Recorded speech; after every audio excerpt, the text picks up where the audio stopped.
Some of y'all got into real estate because you want freedom, right? But let me just tell you, freedom ain't always free. Welcome to another episode of the Real Estate Baddie podcast, where I help realtors learn how to scale and grow their businesses.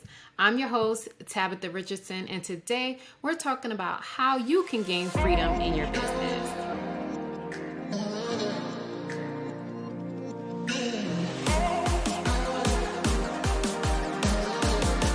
Now, are you a realtor who feels like you thought once you got your license, you were going to have this like fantabulous lifestyle, and it's just not quite working out how you envisioned?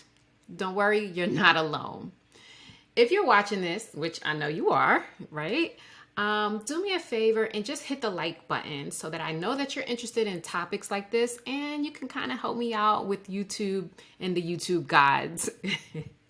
So, if you spend a lot of your time doing realtor stuff, which I know you do because I'm a realtor too, and my husband complains all the time about me always realtoring. But if you spend a lot of time doing like the prospecting and showing houses, you're writing offers, you're shuffling paperwork all the time, and you're always having to follow up with somebody. If you're doing that and you really just have little time for yourself, and you haven't really set boundaries, because I know that you're responding to emails and text messages at 11 o'clock at night. And if you're doing that, stop it. I need you to stop doing that. We need to definitely set those boundaries. But I'm going to leave that conversation for another episode on another day. If you're not like the 9-to-5ers who they stop once that clock, that's like let me not use that analogy. But if you stop work once your time stops, then you're not worrying about what happens at work. If you're one of those type of people, great. But most real estate agents are just not. They don't have any times set for themselves, work hours, days off. So you're just spending most of your time doing realtor stuff. And it just seems like the things that you need to do never stops and you're always working, even on vacation. And I know because I'm about to take a vacation and I guarantee you I'm going to be doing realtor stuff. It really leaves very little time for like your family, for your friends, your me time, and just doing some of the things that you enjoy. So you're not having that freedom that you envision that it looks like most people have as a real estate agent. And it's just not looking like that for you. And I'm sure when you became a realtor, you didn't think life was going to be like this. You probably thought it was just going to be a lot of fun times all the time.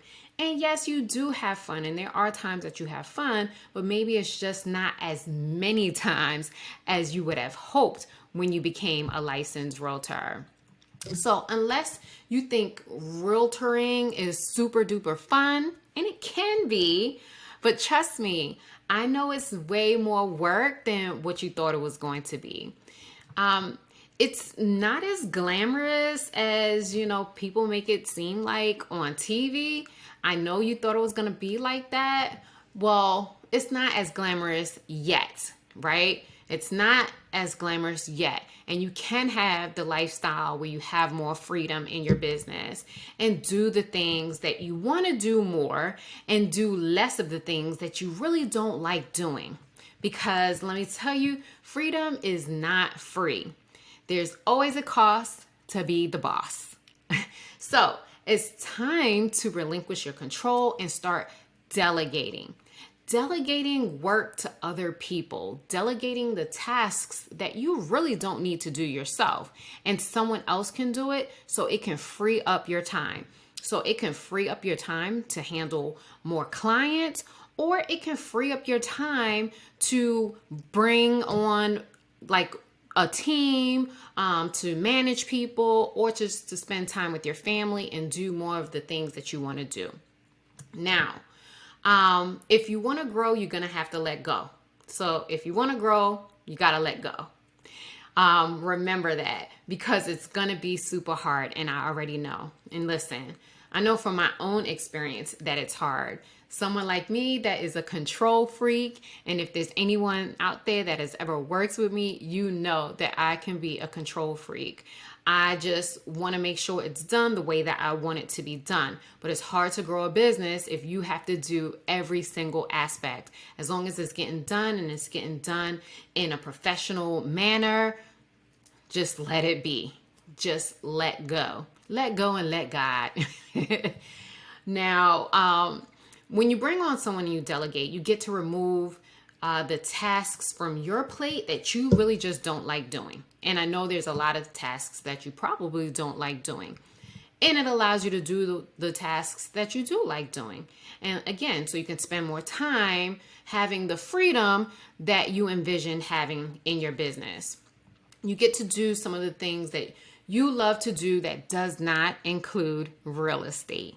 Okay, so how do we accomplish this? That's the question. So first, I want you to make a list of all of the tasks in your business that you actually enjoy and you like doing. You want to do them. And then all of the tasks that you don't necessarily like doing. And the goal is going to be to delegate those tasks that you don't really like doing or that you really don't have to do in your business. But let me be clear. You might not be able to delegate all of those tasks right now. This is just a starting point to see which of the tasks you don't like and which you do. And then we're going to slowly delegate some of those tasks to other people. So today we're going to talk about 5 roles that you can begin thinking about hiring people. Some you might be able to hire right now, and then some might be a longer term plan. Well, a short term, long term plan. Okay. And with these people, you're going to be leveraging them in your business so that you can grow your capacity and you can grow and scale your business. So the first role that you're going to hire, and this one you can hire right now, will be a transaction coordinator. They're going to take over the transaction once you get it under contract. So you have to do everything to get it under contract, but once it's under contract, you can pass that on to a transaction coordinator. Then that transaction coordinator is going to free up more of your time so that you can generate more leads into the business, right? And they're not going to get paid until you get paid. So you don't have to worry about paying up front if you don't really have the money. This is going to be a role that's going to help you tremendously. It's going to take some of the paperwork off of your hands so that you can focus on the highest and best use of your time, which is doing income generating activities. So we want to make sure that we are getting a transaction coordinator to help us with this. And if you are not familiar with who to hire for a transaction coordinator, there's tons of companies out there. One company that's nationwide, I believe, is Transactly. I've heard good experiences and then I've heard not so good experiences. Or you can look for a local transaction coordinator. If you have colleagues in your office that you can ask, hey, is anyone using a transaction coordinator? Can you provide a recommendation for me? Just do that. Start that today. Get that person in place today. The second role that we're going to fill would be a virtual assistant. Or if you prefer an assistant that's in person, that's fine as well. With a virtual assistant, they're going to handle all of the repetitive and mundane tasks of your business, the tasks that you really don't have to do yourself. So they can handle things like sending out emails, researching information that you might need, ordering marketing material for listings, scheduling appointments, scheduling your showings, managing your calendar, maybe making phone calls to lenders to find out about pre-approval statuses, things like that. Things to help you take some of the administrative tasks off of your plate for someone else to handle. Because again, we want you to do things that are the highest and best use of your time, which would be income producing activities. So let your VA handle all of your administrative tasks. Now, you can have someone be a VA that is local. You can have someone anywhere in the country or anywhere in the world. With technology and also the fact that we are, I guess, still in a pandemic, but people have gotten really comfortable with just remote work. So just be open to where you can find your virtual assistant. All right. The third role is going to be an inside sales assistant, also known as ISA. Now, your ISA is going to help you generate more leads and increase your income. So they are really going to help drive traffic to your business and help you grow your income. So this is an important role. You're probably going to pay a little bit more for your ISA than you would pay for a virtual assistant just because their skill level is going to be higher. Now, your inside sales assistant will help you maintain your database, your CRM, prospect for new clients, make cold calls. And I know a lot of people don't like cold calling. So if you find an ISA that just loves to do that and they are great at it, that's perfect. They'll set appointments for you to go on to meet sellers for a listing appointment and, buyers. So they're really going to help drive your business. Some VAs can also double as an ISA if they're good with prospecting and they have good sales skills. But make sure that you role play to find out what their skill level is, as well as making sure that they're saying the things that you would want them to say in your business, because ultimately they're representing you. The fourth role would be a marketing coordinator. Your marketing coordinator is going to help generate more leads in your business, but it's going to be a little bit more passive. Where the ISA, they're out there, they're like working. This is a little bit more passive because they're not actually reaching out to anyone. But they will help you grow your exposure, which in turn can help you grow your business as well, because more people will know who you are and what you do, and in turn might reach out to you for your services. So your marketing coordinator can help you with developing your marketing strategy, create and edit videos for you, create social media posts. They can manage your social media platforms like on Instagram and Facebook and LinkedIn and YouTube and TikTok and wherever you are. And they can create and manage online ads as well to help you continue to grow your business. Now, the fifth one would be a buyer's agent or showing agent. Now, all of the hires before this particular one, it's like creating a team around you to help you grow your capacity to do more. But now this hire, a buyer's agent or showing agent, now you're expanding your team to bring on someone to do what you do. And you will be earning income off of what they do.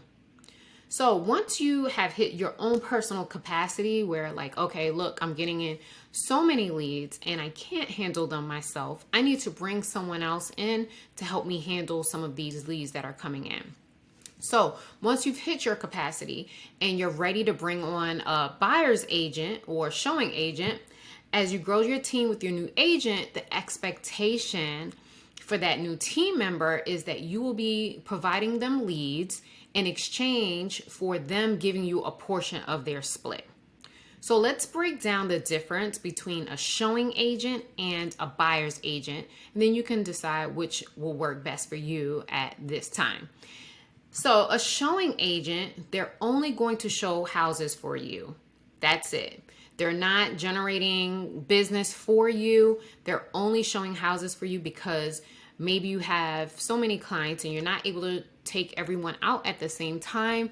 They are going to just show houses for you.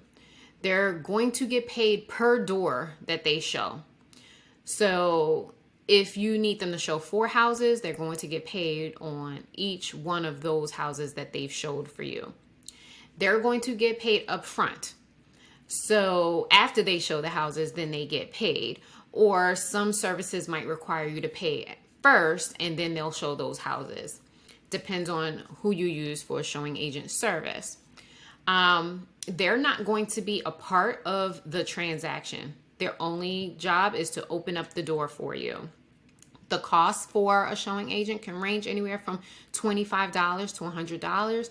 All depends on what region of the country you're in, but that's generally the range. You're still the buyer's agent in the transaction. So if a client sees a house with a showing agent and they want to submit an offer, you're going to be the one that's writing the offer and you will get the commission.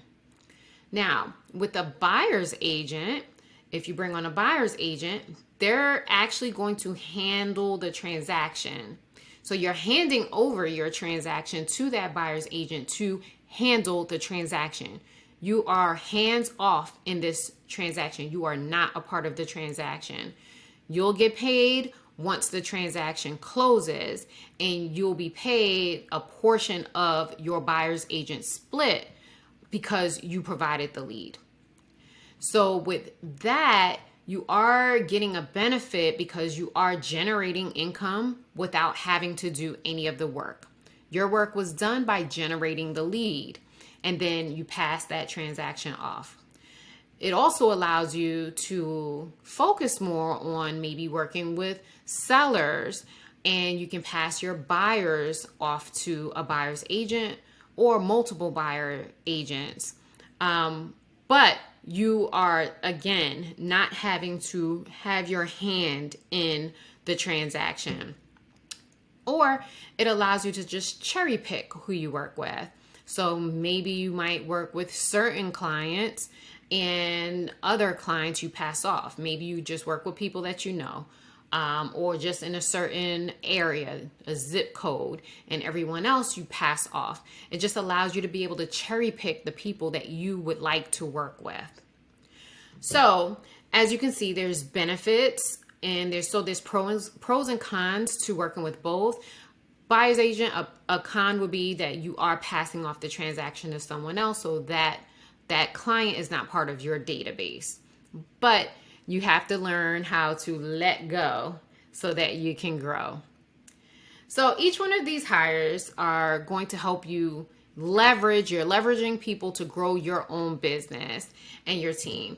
And you can gain more of the freedom that you envisioned when you first got licensed. You're able to take your hand off of everything and allow other people to work on your behalf to generate income into your business. So I hope this has helped you to understand the basic steps to grow your business and in turn increase your capacity so that you can scale. So that's it for today. And as always, if you have any questions, please leave it in the comments below. If you received any value from this episode today, please hit the like button and subscribe to my channel. So thanks for watching, and I will see you on the next episode.